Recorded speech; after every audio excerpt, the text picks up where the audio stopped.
Bonjour à toutes et à tous. Encore bienvenue dans la suite de cette formation en communication et marketing digital. Dans le module suivant, nous allons apprendre à créer une newsletter. Une newsletter, c'est un email professionnel envoyé sous le nom d'une entreprise, d'une organisation publique, d'une personnalité publique ou d'une célébrité, dans le but d'entrer en contact avec une communauté. Habituellement, le principe est simple. Il y a des personnes qui vous donnent leur adresse mail via votre site, via un événement que vous avez organisé, via de la curation peut-être que vous allez faire à travers Internet. Et le fait de savoir utiliser ces mails pour véhiculer un message à titre informatif ou bien dans le souci de faire du marketing s'appelle l'emailing. Alors, vous me direz que vous avez commencé déjà à envoyer et à recevoir des mails, mais pour beaucoup d'entre vous, ce serait à titre personnel. Ou bien même si c'est à titre professionnel, ce serait à travers votre boîte de messagerie, Gmail, Yahoo, Hotmail, entre autres. Alors aujourd'hui, on va apprendre quels sont les outils qu'utilisent les entreprises pour faire leur campagne de communication ou de marketing par email. Et comme je l'avais dit au préalable, il existe plusieurs outils pour faire plusieurs de ces pratiques dans le cadre d'une stratégie de communication et de marketing digital. Mais si moi je privilégie de travailler avec les outils les plus populaires, les outils qui ont fait leur preuve, les outils sécurisés. Dans le souci tout simplement de vous donner le plus de chance, parce que vous serez amené à gérer l'email marketing dans le cadre de votre travail ou bien dans le cadre d'un projet quelconque. 90% des entreprises dans lesquelles vous allez vous trouver utilisent un outil qu'on appelle MailChimp. Alors, si vous êtes là, vous pouvez taper sur Google MailChimp et cliquer sur le premier résultat, ou bien aller directement sur www.mailchimp.com. Alors, sans plus tarder, on va cliquer sur le premier résultat, ce qui nous donne accès à ce tableau de bord. MailChimp vient par défaut en anglais. S'il se trouve que vous atterrissez sur MailChimp et qu'il y a un bouton ici traduire, ou bien traduire en français ou traduire automatiquement, si c'est votre première utilisation, je vous conseille de ne pas traduire MailChimp et de l'exploiter en anglais. Lorsque vous serez à l'aise avec, vous allez pouvoir l'utiliser en français parce que vous aurez déjà les réflexes sur les boutons et autres. Alors, nous allons nous inscrire et pour s'inscrire, ce sera Sign Up Free. Et ici, nous avons la possibilité de nous inscrire sur MailChimp. Alors, je mets le mail. On va utiliser le mail que l'on avait créé à l'entame de cette formation pour l'exercice. Ce mail-là n'est rien d'autre que digitalpratique@gmail.com. Voilà. Nom d'utilisateur, je vais utiliser Digital Pratique toujours. Password, pour le mot de passe, je le montre.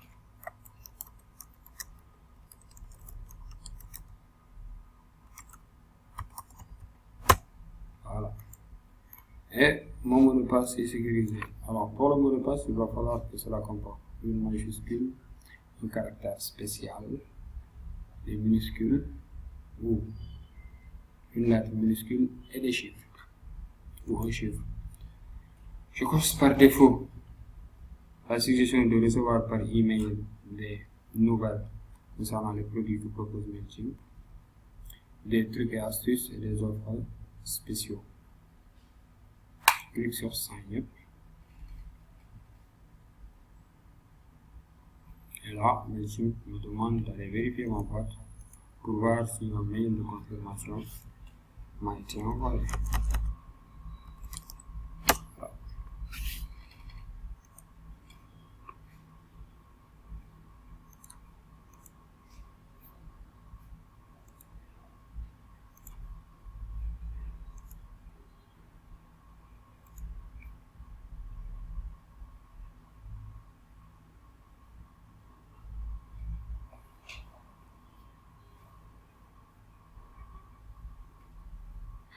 Et nous y voilà au niveau de la boîte.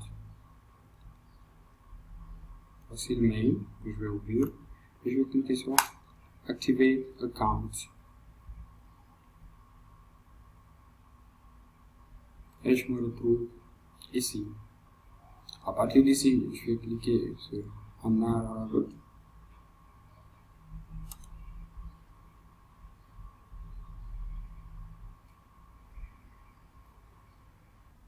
Et nous atterrissons au niveau de cette page pour choisir notre offre.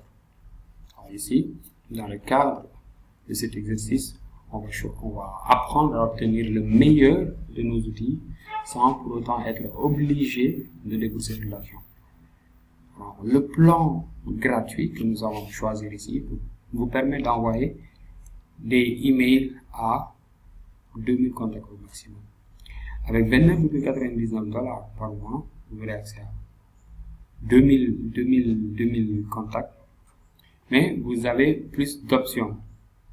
Par exemple, dans le cadre d'emailing pour faire de la relation clientèle, vraiment bien du support, vous allez utiliser ce service-là. Ça, c'est intéressant pour les entreprises qui génèrent déjà des revenus à travers un service ou un produit en ligne. Alors, pour l'offre standard, vous aurez plus de lisibilité sur les données pour pouvoir mieux capter l'attention et mieux élargir votre audience. Et l'offre premium qui va demander de payer 299 $ par mois, vous allez pouvoir communiquer avec 10 000 contacts et vous allez avoir des options avancées pour les professionnels qui veulent une personnalisation. L'offre gratuite est sélectionnée par défaut. Nous allons cliquer sur Complete pour avancer. Et Mailchimp nous demande de paramétrer notre compte. Alors, c'est mon nom et mon prénom. Je vais choisir de mettre Y ici. Le nom de mon entreprise, je vais mettre le nom de cette entreprise pour les besoins de l'exercice. Pour aussi les besoins de l'exercice toujours, je mets ici le nom du site internet. Là, je vais mettre voilà. Est-ce que nous pouvons vous appeler au cas où nous aurions des offres spéciales qui pourraient vous intéresser? Oui, pourquoi pas. Et je clique sur Continuer. Alors, Mailchimp me demande de mettre mon adresse. Je vais mettre ici l'adresse physique de mon entreprise. Voilà. Je peux 2 en face du DV et vous avez sur 93 de Carrefour de cette saison Sénégal. Je clique sur Continuer. Est-ce que vous avez des contacts? Je vais dire non pour qu'on puisse apprendre comment intégrer les contacts. Et ici, Mailchimp me demande est-ce que vous avez une liste d'adresses mail auxquelles vous allez adresser votre communication. Je mets non. Donc, je vais cliquer sur Continuer. Qu'est-ce que vous offrez ou qu'est-ce que vous planifiez d'offrir? La technologie ou des logiciels, une plateforme en ligne, des applications, des logiciels comme service, etc. Des services tout court, du contenu original, des biens physiques ou autres. Alors, qu'est-ce que je décide de faire? Des services, le contenu original, des produits physiques, oui. Autre, oui, autre. Et je clique sur Continuer.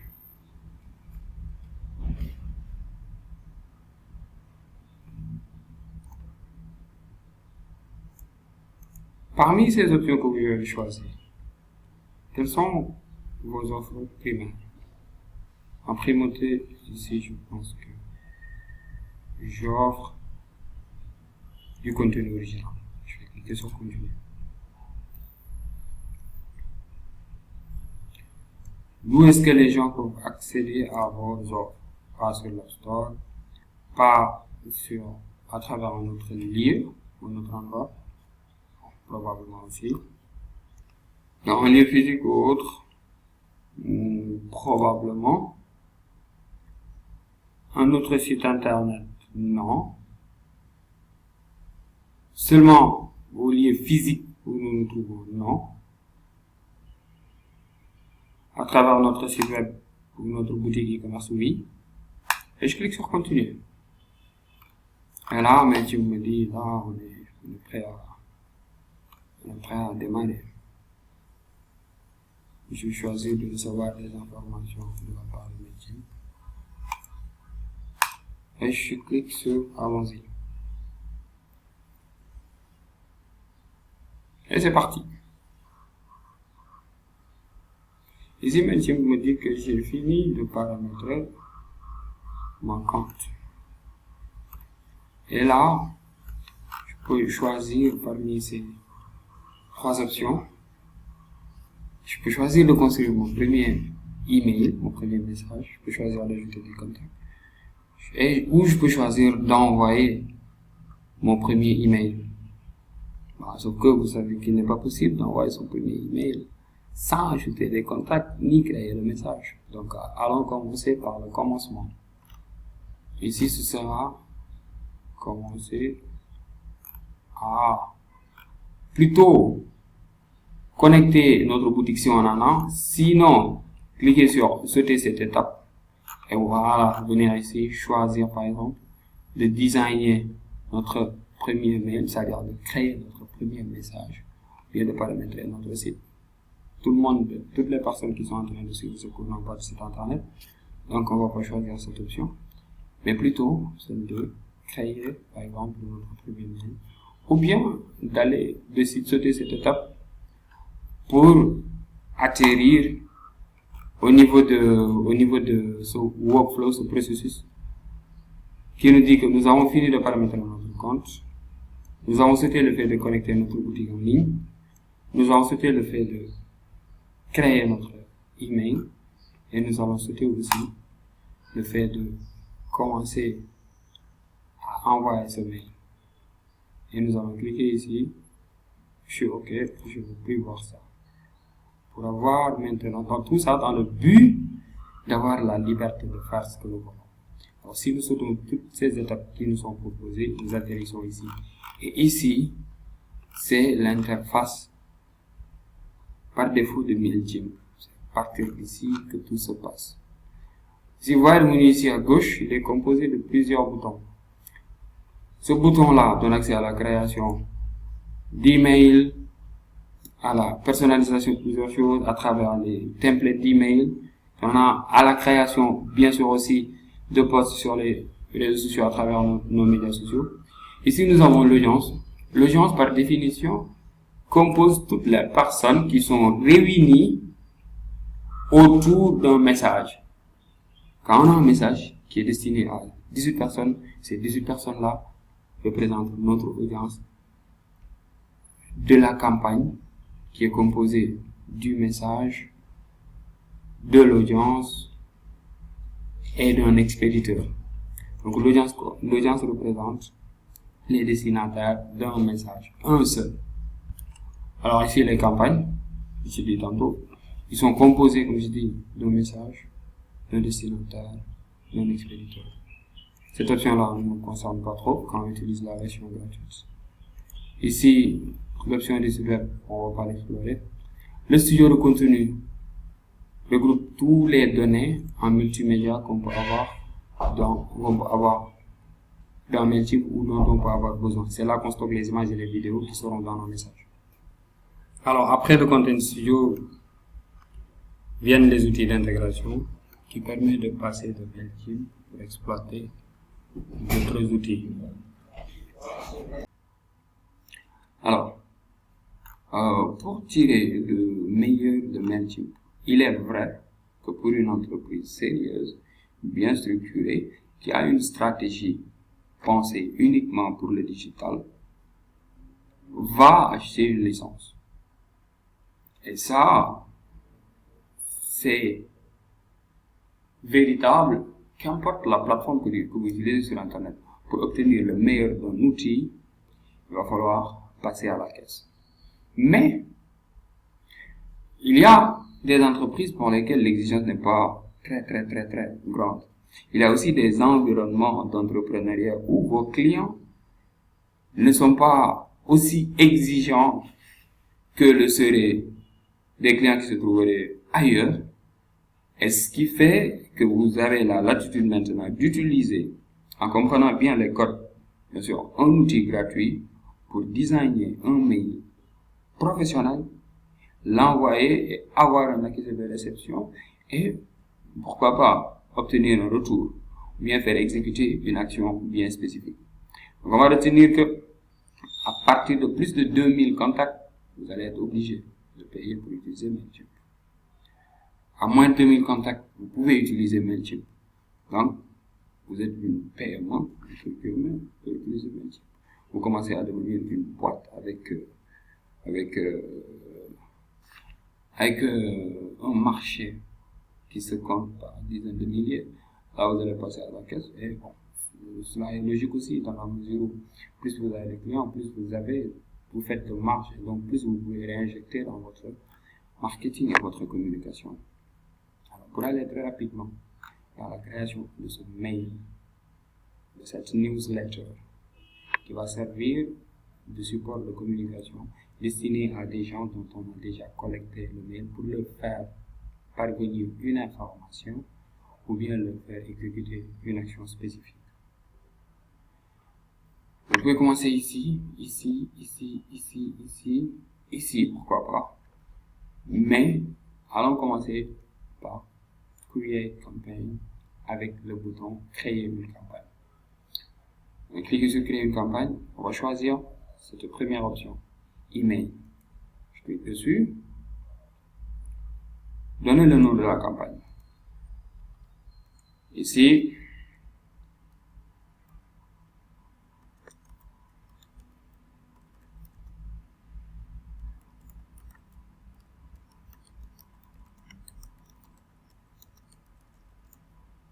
voilà, du branding Sénégal arrive.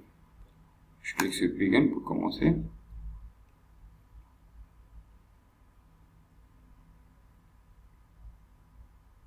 Ça est le nom de la campagne. Rappelez-vous, une campagne est composée d'un message, d'un destinataire, d'un expéditeur.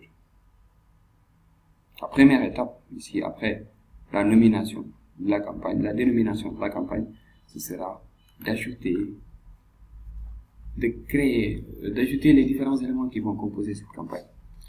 Partie, les destinataires, l'expéditeur, le sujet du message, le contenu du message, et finalement, l'envoi du message, qui va en faire une campagne qui est exécutée.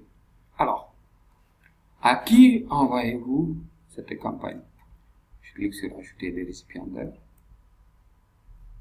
Alors, quelles sont les options que j'ai? Importer les contacts ou bien annuler. Vous pouvez importer une feuille de contact ou les importer à travers un autre service. Nous allons vous accompagner tout au long de ce processus. Ici, vous avez la possibilité d'importer des contacts que vous avez sur une feuille Excel par exemple. Si vous avez une feuille Excel sur laquelle vous avez des noms, des prénoms et des adresses mail, vous pouvez extraire la liste des mails et l'ajouter ici au niveau de votre campagne à travers cet outil d'importation de contacts. Ou bien aussi utiliser comme je l'ai dit tantôt, l'option manuelle qui permet d'ajouter manuellement vos contacts. Vous pouvez aussi les ajouter à travers un fichier texte. Vous pouvez copier et coller, comme je l'ai dit tantôt, à travers une feuille Excel. Mais, dans le cas de cet exercice, on va apprendre, si vous avez une liste de mails sur un bout de papier par exemple, que vous avez noté quelque part, comment créer votre audience pour une campagne spécifique de manière manuelle. Parce que l'intérêt de ce qu'on est en train de faire ici, c'est de ne pas vous obliger à passer par un canal précis. Il y a peut-être parmi vous, bien, toi qui es en train d'écouter ce message-là, peut-être tu ne connais pas Excel, peut-être tu ne maîtrises pas Excel. Donc pour ne pas t'obliger à utiliser Excel, on va aller manuellement ajouter des destinataires pour en faire une audience à laquelle notre campagne sera destinée. Je vais cliquer sur quitter. Ça, c'était le cas où il s'agissait d'une feuille Excel. Et venir ici sur audience. En cliquant sur audience, nous avons la possibilité maintenant de créer une audience ici directement à partir de MailChimp, tout simplement en ajoutant des mails de manière manuelle. Ouvrez le lien sur le nouvel onglet. Qu'est-ce qu'on voit? Audience, rebranding. Cette audience a un seul contact. Et ce contact est un abonné. Qui est ce contact? Eh bien, c'est moi. C'est moi qui viens de m'inscrire et qui vient d'ouvrir ce compte-là sur MailChimp. MailChimp prend par défaut mon adresse mail et en fait un contact dans une audience. Alors, qu'est-ce qu'on va faire? On va créer une audience spécifique, comme on l'a dit tantôt, ou bien partir de cette audience par défaut. Parce qu'à chaque fois que vous créez un compte MailChimp, vous avez une audience par défaut. Cette audience-là, qui s'appelle rebranding, est une audience qui peut être utilisée dans le cadre de cette campagne bien précise, celle-là. Si vous êtes là, si vous ne voulez pas vous compliquer la vie, vous pouvez venir directement ici sur Manage Audience et Add a Subscriber. Vous pourriez aussi, si vous avez une feuille Excel, toujours importer des contacts à travers cette feuille-là. Maintenant, manuellement, on va ajouter des abonnés à notre audience. On va ajouter des adresses mail. Parce que l'élément fondamental d'une audience sur MailChimp, c'est une adresse mail. Alors, l'adresse mail est obligatoire. Je vais ajouter, par exemple, mes contacts.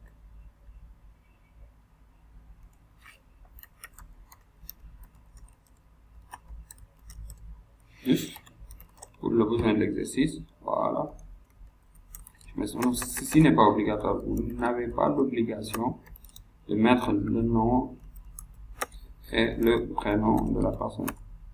L'adresse mail est obligatoire. L'adresse physique n'est pas obligatoire. Donc, je vais faire fi de cette adresse physique. Je vais sélectionner un pays. Le numéro de téléphone n'est pas obligatoire. La date d'anniversaire non plus. Mais ce qui est obligatoire ici, c'est de dire que cette personne m'a donné la permission de lui envoyer un mail. Et un message très important ici. Si MailChimp sait, si vous collectez des mails de part et d'autre, MailChimp le saura. Si vous prenez des mails de gens par hasard et que vous leur envoyez des mails et qu'ils reçoivent ces mails-là et qu'ils ne les ouvrent pas, ou qu'ils les considèrent comme des spams, mais qu'ils les ouvrent et qu'ils n'exécutent pas l'appel à l'action que vous avez voulu, MailChimp va savoir que vous êtes en train de spammer les gens et il va limiter l'impact de votre communication. Vous pouvez avoir 1000 contacts, une audience composée de 1000 adresses mail envoyées et MailChimp va se baser sur votre comportement antécédent. Si dans le passé, MailChimp a constaté que sur 1000 personnes à qui vous avez envoyé des messages, il y a 900 personnes qui n'ont pas désiré le message, tout simplement parce qu'il y a par exemple 800 qui n'ont pas ouvert, 100 qui ont ouvert mais qui ont signalé, ou bien qui ont mis directement envoyé dans spam, ou bien qui vous ont signalé, ou bien qui vous ont bloqué. MailChimp va vous donner de moins en moins de pouvoir. Ceci est à retenir. Donc, dites que cette personne m'a donné l'autorisation de lui envoyer un mail.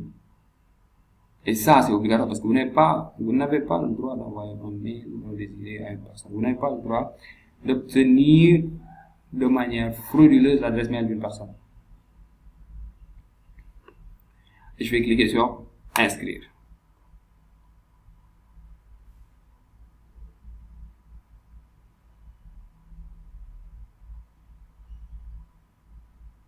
Et nous voilà avec 2 personnes. Votre audience a 2 contacts.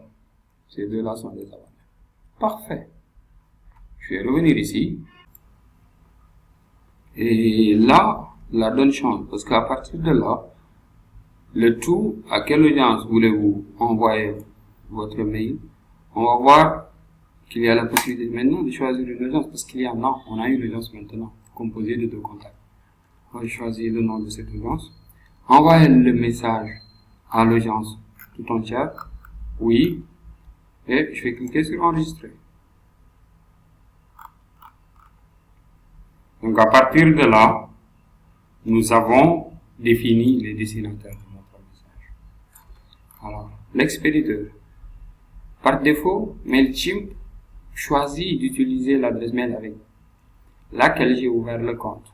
Je pourrais éditer, mais si j'en ai pas besoin, par exemple, ça se pourrait que cela soit de la part d'une équipe, je pourrais par exemple, aujourd'hui, si je travaille pour le compte d'une entreprise avec d'autres personnes à travers le même compte MailChimp, je pourrais personnaliser cette adresse-là.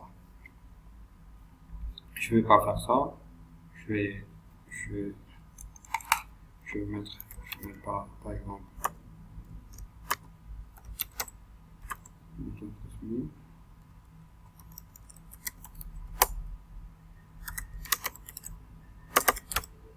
et c'est ça.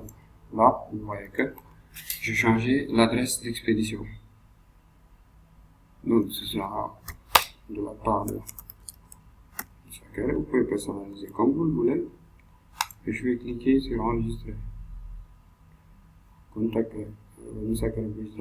doit être vérifié avant que vous puissiez envoyer un mail de cette adresse. Oui, tout simplement parce que le mail avec lequel j'ai utilisé, le mail que j'ai utilisé pour ouvrir ce compte-là est différent de ce mail. Mais pas que.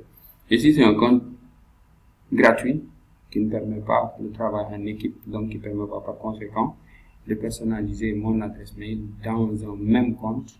C'est-à-dire d'avoir la possibilité d'utiliser plusieurs adresses mail à travers un seul compte. Donc je vais retourner pour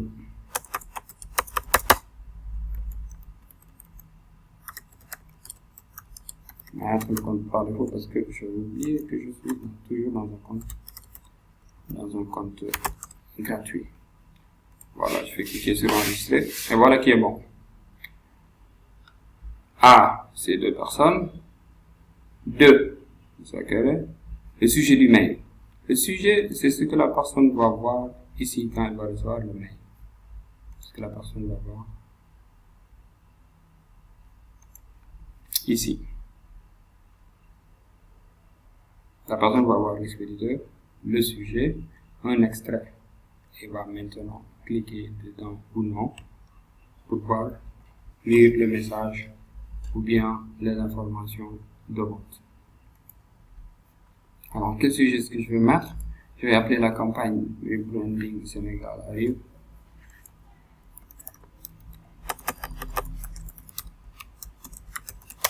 Une nouvelle manière d'utiliser Internet. Voilà. Et le preview text, c'est ce texte-là que vous avez la possibilité de prévisualiser. Et c'est que votre audience aura la possibilité de prévisualiser. Et tout se passe ici. Tout se passe. Le fait qu'un mail soit ouvert ou non est parfois lié à votre capacité de capter l'attention de la personne à travers ce que vous avez là. Ce que vous écrivez ici comporte toutes les chances que vous aurez à faire ouvrir le mail ou non. Ce qui va apparaître ici et ce qui va apparaître ici. Parce que ce qui va apparaître ici juste après le mail, c'est la promesse. C'est un extrait. Donc quand la personne s'hasarde à lire cet extrait-là, il pourrait ou non être capté et choisir d'en savoir davantage ou bien découvrir qu'il n'est vraiment pas intéressé. Et de cliquer tout simplement ici pour supprimer le message. Donc on va essayer d'être le plus prometteur possible, mais en restant véridique et authentique. Toutefois, message de prévisualisation. Nous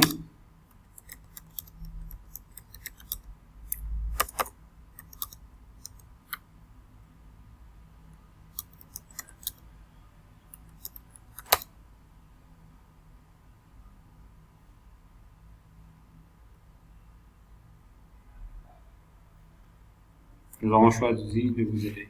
Voilà.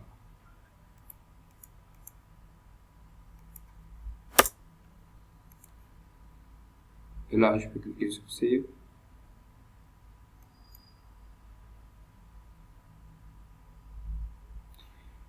Et vient la dernière partie, qu'il s'agit d'écrire maintenant le mail ou de designer le mail. Donc, je clique sur Design Mail.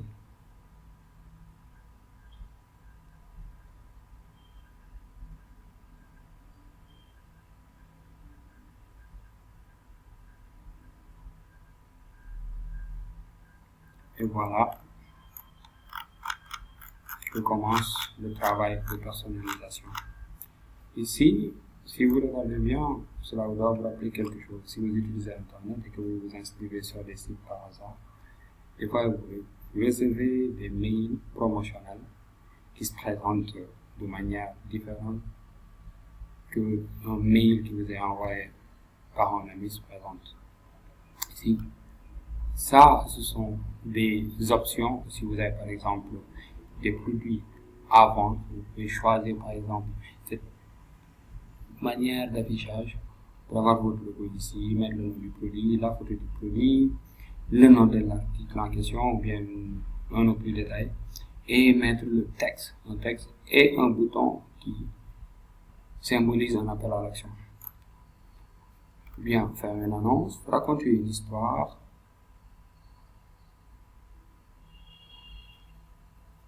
entrer en contact à nouveau avec des personnes qui ont décidé de vous suivre, ou bien expliquer par exemple comment un produit ou un service marche.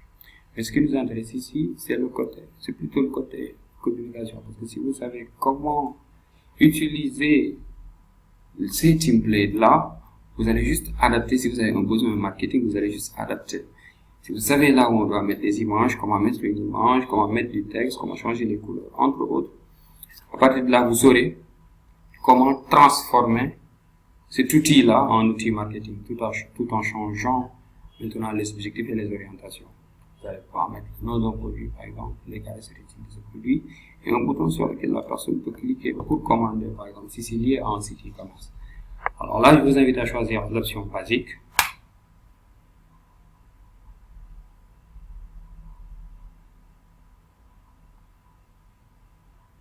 Pourquoi l'option basique? Parce que si vous êtes débutant, c'est l'option la plus simple pour, en peu de temps, avec moins de risques d'erreur, de customiser, de personnaliser plutôt votre mail et de le rendre professionnel et propre, sans pour autant qu'il soit pas forcément artistique, et le faire parvenir là où il faudra. Alors ici, vous aurez besoin de mettre ici à l'entrée de votre logo, obligatoirement. Et pour mettre le logo, vous allez cliquer ici sur le symbole du stylo, Edit Block. Et là, vous allez cliquer sur Remplacer. Et là, Mailchimp vous amène dans le Content Studio qu'on avait vu tantôt ici. Nous pourrions par exemple, dès le début, aller dans Content Studio et mettre des images et des vidéos. Mais nous ne l'avions pas fait parce que nous avons engagé un processus qui va nous exiger d'aller là où il faut, quand il le faudra, et de revenir pour prendre ce dont nous avons besoin avec cet espace-là, ou bien cette extension-là, et continuer la construction et le lancement de notre campagne. Après, vous cliquez sur Upload. Ici, nous n'avons pas encore de fichier, donc on va cliquer sur Ajouter un fichier.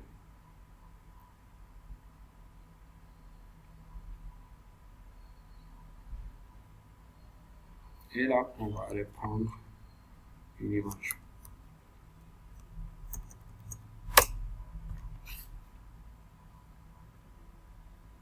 On va attendre que cela se cherche. L'image est venue un peu trop grande parce que nous n'est pas censé avoir toute cette taille. Si l'image de votre logo est trop grande, vous pourriez soit modifier ça avec Paint qu'on avait vu la dernière fois, ou bien tout simplement l'éditer.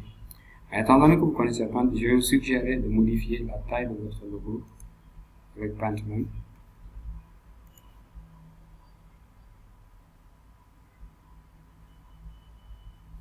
Voilà. Ouvrir.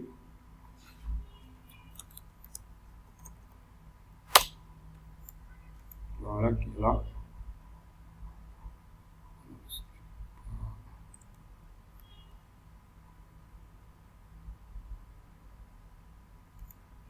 Prédimensionné, combien de pixels on est 250 sur 107, donc ce n'est pas l'image choisie. J'ai plutôt choisi la copie et je vais aller choisir l'image originale qui a cette taille là.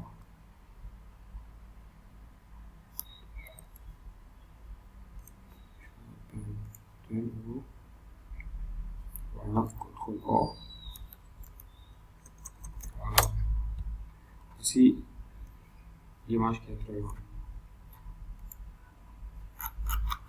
Voilà l'image originale du logo. Donc, pour diminuer sa taille, je vais faire CTRL A et cliquer ici sur redimensionner. Ici, voilà, sa taille c'est 1516 sur 1088. Que je peux changer très rapidement en 150. La verticalité change proportionnellement et devient du 107. Donc, c'est ce qui a été fait avec l'autre image. Donc, je vais laisser l'image originale ici. Peut-être que j'en aurai besoin dans le contenu, par hasard, on ne sait jamais. Mais c'est en cliquant sur OK que vous verrez que le logo est devenu vraiment plus petit. Donc, on va pouvoir voir ici, voilà. Il est là. Donc, je vais fermer et utiliser l'image que j'avais déjà revue. Voilà. Je clique sur remplacer. Je vais ajouter une autre image.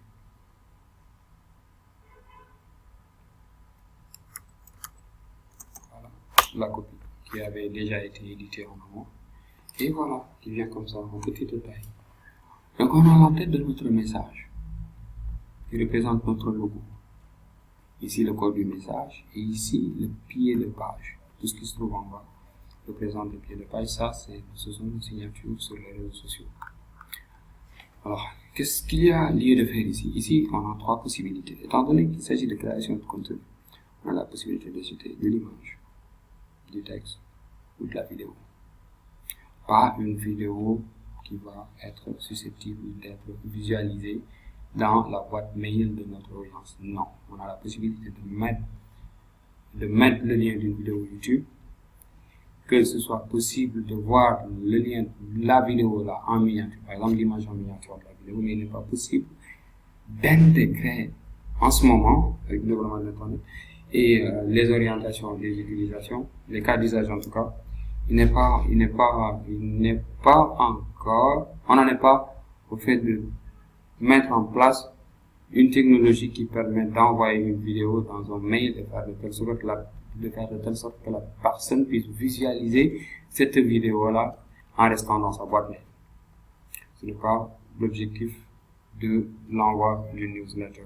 Par contre, vous pouvez insérer des liens qui peuvent rediriger l'internet vers une plateforme de vidéo dédiée ou bien votre site internet, entre autres, ou bien mettre, comme je disais tantôt, la vidéo avec une image de miniature fixe. Alors, pour continuer la personnalisation de notre mail, on va cliquer sur Edit Block toujours. À partir de là, nous avons accès à ce texte-là qui nous a été proposé par défaut, hein, et qu'on va utiliser comme nous le voulons. Voilà, on va cliquer sur supprimer et maintenant mettre le message destiné à notre audience. Alors ici, juste dans le cadre de l'exercice, je vais aller rédiger en freestyle.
Ça, c'est un message marketing très personnalisé. Parce que le message que je pourrais, par exemple, faire parvenir à une liste d'amis ou de contacts professionnels avec qui, par exemple, personnellement, je partage une même vision et à qui je vais proposer de donner un avis par rapport à une nouvelle plateforme, par exemple, que je voudrais lancer, par exemple. Alors, vous êtes Internet.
Et puis voilà, je l'ai écrit juste comme ça dans le cadre de cet exercice-là et je l'ai personnalisé.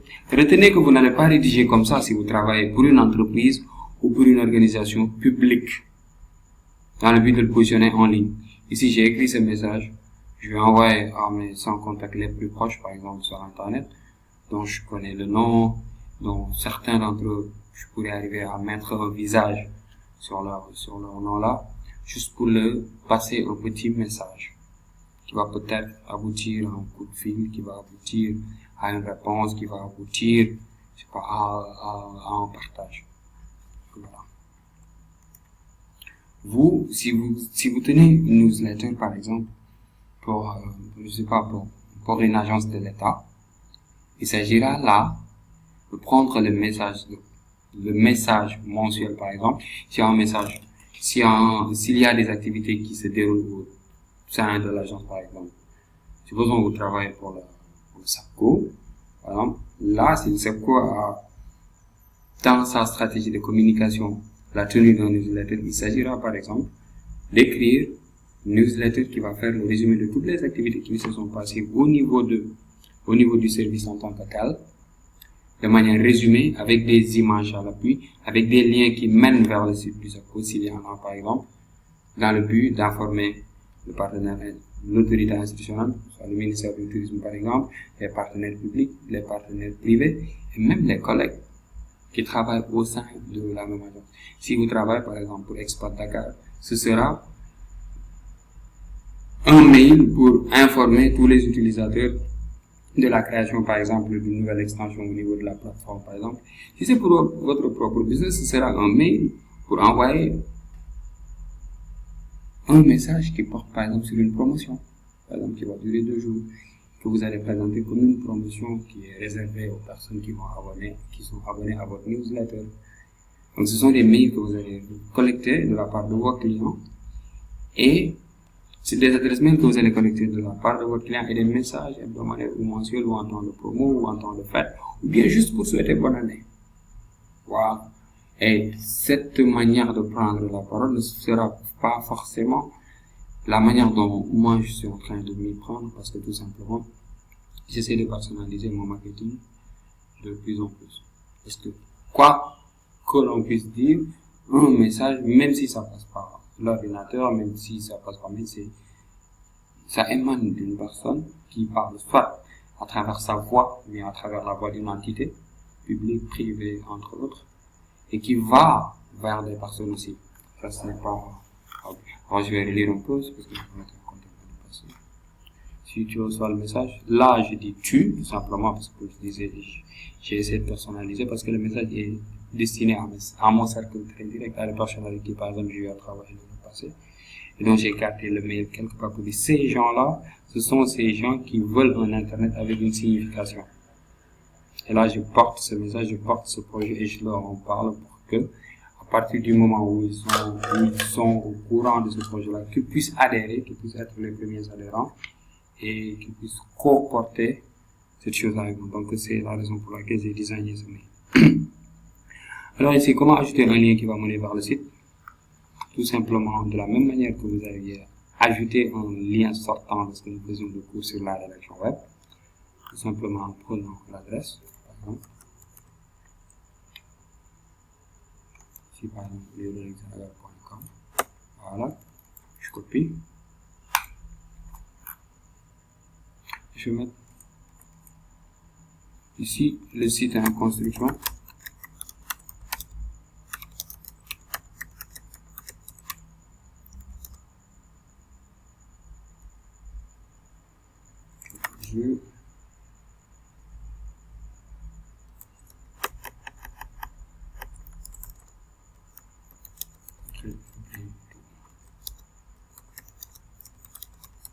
Une nouvelle mise à jour. À partir de là, j'ai lancé la communication et je dis à ma communauté là que je vais revenir pour le informer par rapport à l'évolution du projet. Alors, le prochain mail sera composé de quoi? Le site est en construction. Voilà, sur le site, je peux mettre un lien sortant pour que les personnes qui veulent. Voilà, je vais coller l'adresse. Voilà, et je peux mettre insérer. C'est tout simple. Ça va être cliquable. Voilà, à partir de ce moment, je vais envoyer des mails de manière hebdomadaire, par exemple, mais à chaque fois qu'il y a un pas qui est franchi dans le cadre de la concrétisation de ce projet, à chaque fois qu'il y a un partenaire qui est signé, à chaque fois qu'il y a une nouvelle décision ou bien une nouvelle orientation dans le cadre de ce projet, que je contacte ces gens qui, par A ou par B, sont des clients potentiels, peut-être sont des gens qui vont décider de venir vendre au niveau de la plateforme, mais c'est des gens qui vont décider de vouloir faire la pub au niveau de la plateforme, entre autres. Alors, j'ai inséré un lien. Comment insérer une image? On va cliquer toujours ici. Comme vous le voyez, ce sera à partir de là. Cliquez sur l'image. On va même choisir la première image qui était de grande taille. Je clique sur insérer. Voilà. Enregistrer l'image et insérer l'image. Ah, il est venu de manière trop grande. Là, je vais devoir forcément l'éditer. Et avant ça, je vais la supprimer d'abord. Je l'ajoute à nouveau. Je le choisis, insérer. Et là, je peux diminuer la taille pour mettre, par exemple, 500 pour voir. C'est vos caméras. Voilà. Et à partir de là, je vais insérer mon image. L'image aussi peut être rendue cliquable. Si c'est une image, par exemple, de produit, supposons, vous pouvez faire de telle sorte que l'image soit cliquable. On va supprimer cette image. Voilà. On va l'enlever. On va mettre une autre image. Voilà. On va utiliser l'image qu'on avait travaillé lors de notre module sur le design d'image plutôt. Voilà. Et rendre par exemple cette image cliquable. Je vais insérer. L'image est trop grande. On va devoir l'éditer. Je vais la supprimer. D'abord, on va aller prendre à nouveau, cliquer dessus,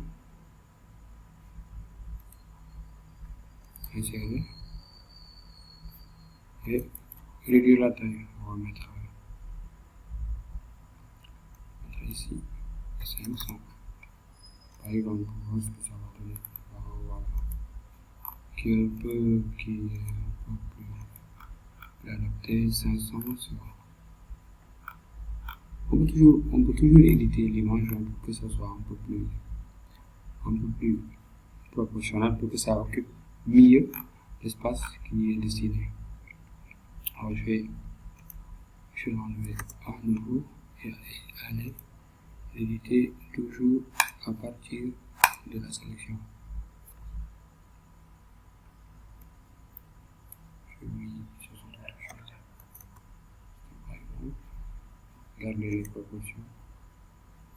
Et voilà, qui prend un peu plus d'espace. Voilà. Et là, je vais essayer de le centrer un peu pour que tout soit un peu plus proportionnel.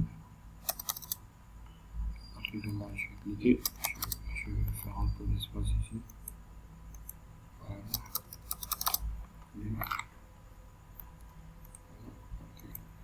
D'ici.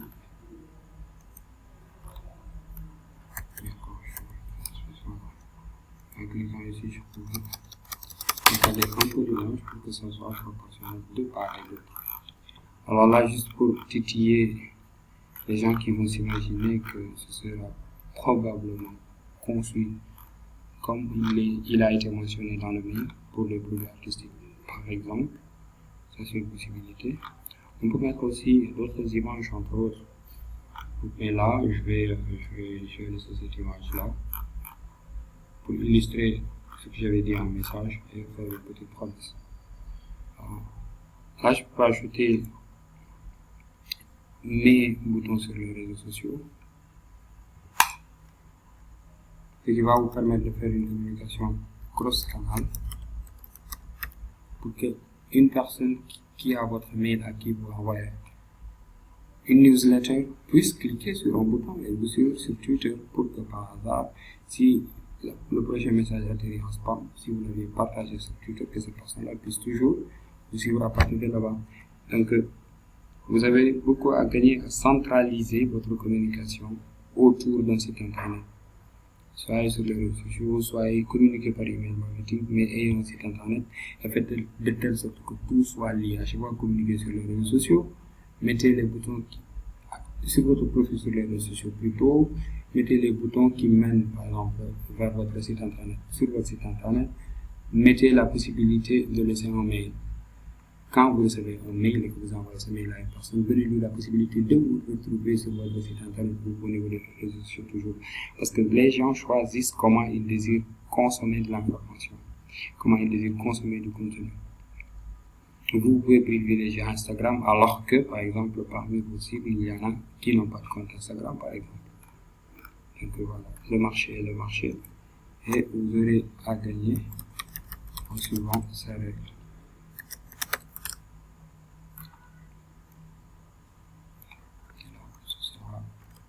Site internet. Voilà. Et je peux sauvegarder et fermer. À partir de là, les boutons vont être cliquables lorsque le destinateur va cliquer dessus. Il va atterrir plutôt au niveau de notre site internet vient de notre plateforme sur les réseaux sociaux.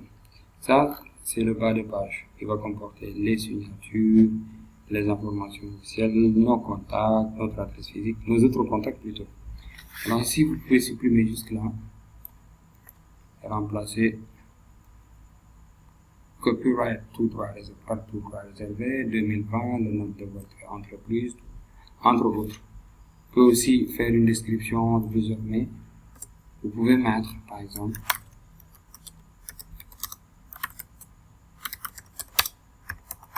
notre entreprise 2020.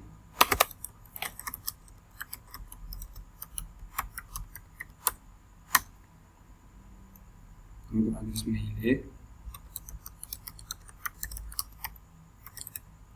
est untel, par exemple,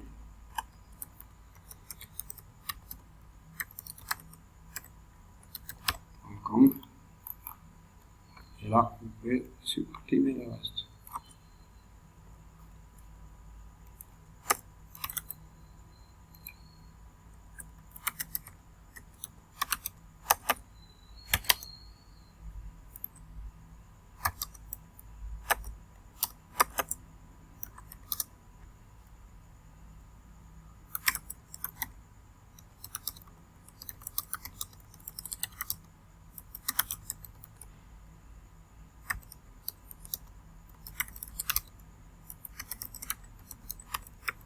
Voilà.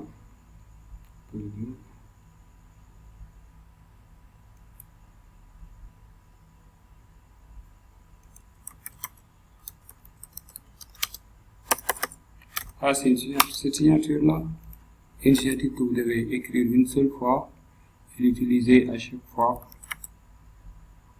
que vous en aurez besoin. Ça va être un message travaillé et qui doit être copié et collé à chaque fois que vous en aurez besoin. Alors là, je vais mettre encore adresse physique, je peux le téléphone.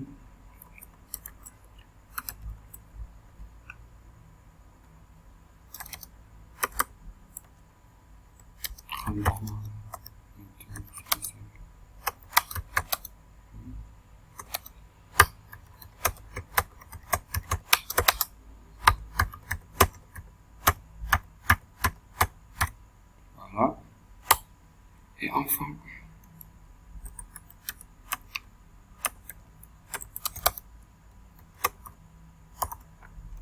voilà la boîte postale. Donc à partir du moment où vous mettez vos adresses sur les réseaux sociaux, votre adresse mail d'entreprise, votre adresse physique, votre boîte postale, vos numéros de téléphone, la personne qui reçoit ce message, c'est à lui de choisir comment entrer en contact avec vous. Et plus il aura le choix plus il pensera que la décision est venue de lui. Alors qu'en réalité, c'est juste que vous lui avez donné toutes les possibilités de vous contacter. Donc c'est un message automatique généré comme ça que je vais sauvegarder et fermer. À partir du moment où j'ai créé le message, je peux cliquer sur continuer.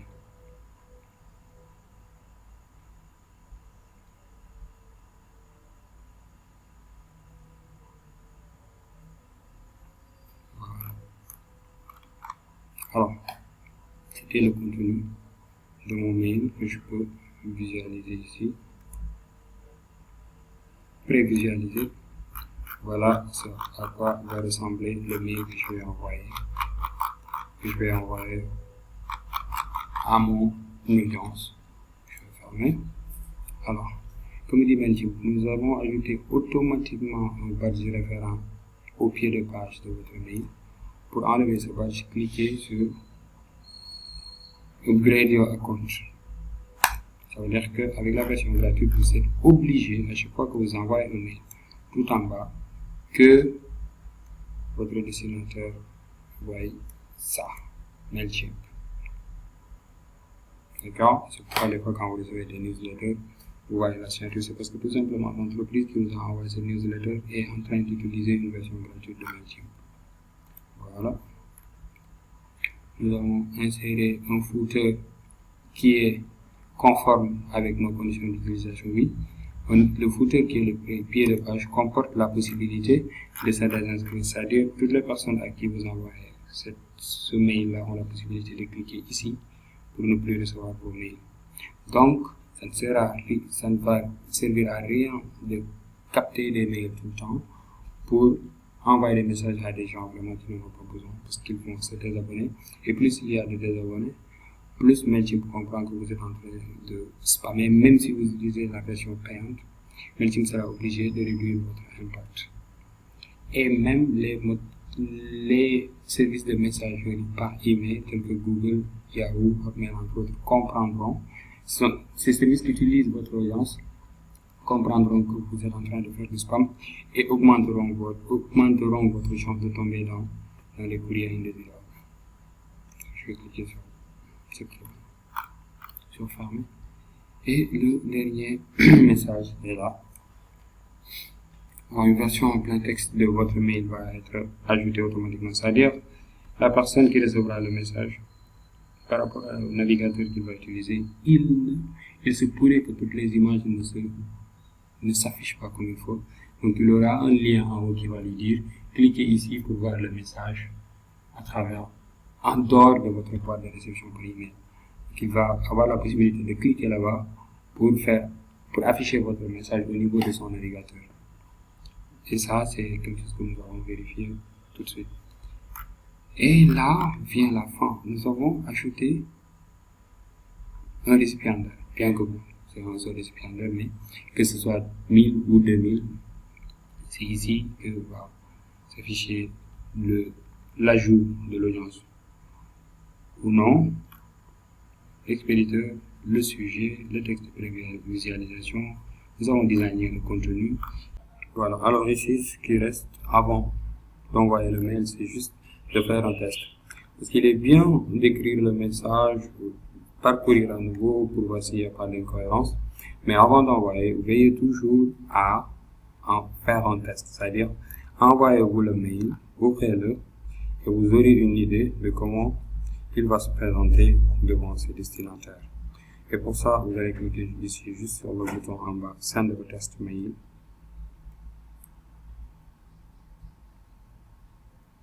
Vous allez mettre votre propre email par exemple, voilà, et mettre Send test.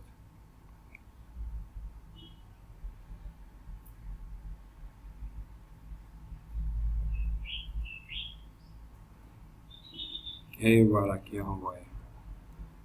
L'email de test est envoyé.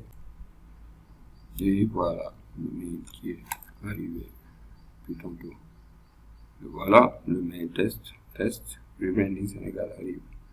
Ceci est l'extrait du texte. Si tu reçois ce message, alors la personne maintenant a la possibilité de cliquer pour ouvrir le mail, et voici ce qu'il va recevoir. Donc si cela correspond avec ce que vous vouliez mettre en pratique, vous êtes OK. Vous pouvez retourner et cliquer sur envoyer.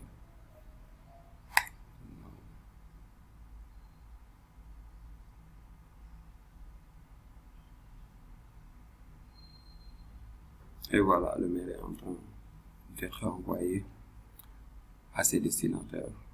C'était tout pour la création et l'envoi d'un mail dans le cadre d'une stratégie de communication ou de marketing digital. Cela se fait avec Mailchimp, c'est gratuit. Exercez-vous, explorez d'autres options, utilisez d'autres modèles lors du design du mail pour essayer d'en obtenir le maximum. Alors, pour vous qui allez utiliser Mailchimp dans le cadre de la recherche de compétences, dans le but de faire valider ces compétences-là, dans le cadre d'un travail, je vous exhorte à essayer de l'apprendre parce que c'est une compétence demandée et c'est une compétence rare actuellement. Il est vrai que les mails avaient la cote, avec un peu plus de cote avant l'avènement des réseaux sociaux, mais les entreprises ici en Afrique francophone utilisent toujours les mails. Les entreprises professionnelles, les institutions publiques, les ONG, entre autres, utilisent l'emailing dans le cadre de leur communication de masse. Et il n'est pas facile de trouver une personne qui maîtrise ne serait-ce que Mailchimp. Donc, travaillez cette compétence, essayez de le faire valoir dans le cadre de vos recherches d'emploi et ça va vous être très utile parce que, comme je disais, c'est une compétence très demandée. Et l'entrée dans le monde digital est plus facile quand on maîtrise les réseaux sociaux, mais semble complexe pour les novices quand il s'agit de maîtriser des outils techniques comme Mailchimp. Et pourtant, vous venez de découvrir que ce n'est pas compliqué. Donc la balle reste dans votre camp. Moi, je vous dis à très bientôt dans la prochaine vidéo pour le prochain module. C'était Moussa Khalid, African Digital Academy. Et à très bientôt.